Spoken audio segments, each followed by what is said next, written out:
একসময় অসুররাজ হিরণ্যকশিপু নিজেকে অমর ভেবে বসেছিল।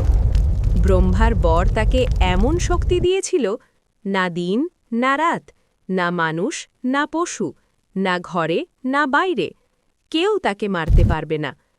এই বরেই জন্ম নেয় তার অহংকার।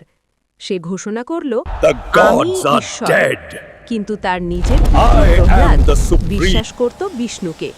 অত্যাচার, আগুন, বিষ, পাহাড় সব সহ্য করেও প্রহ্লাদের বিশ্বাস টলেনি।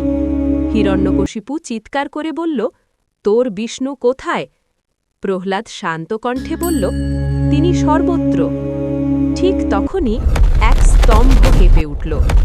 গোধূলি লগ্নে না দিন না রাত স্তম্ভভেদ করে আবির্ভূত হল ভয়ঙ্কর নরসিংহ। না মানুষ না পশু, অর্ধেক সিংহ অর্ধেক ঈশ্বর। দ্বারপ্রান্তে বসিয়ে কোলের উপর রেখে নখের এক আঘাতে অহংকারের সমাপ্তি ঘটল। ত্রিলোক স্তব্ধ। প্রলয়ের মধ্যেও ছিল ন্যায়। নরসিংহ থামলেন শুধু তখনই যখন প্রহ্লাদের ভক্তি তার ক্রোধ শান্ত করল। এই কাহিনী বলে, অহংকার যত শক্তিশালী হোক, ভক্তির কাছে সে চিরকাল পরাজিত।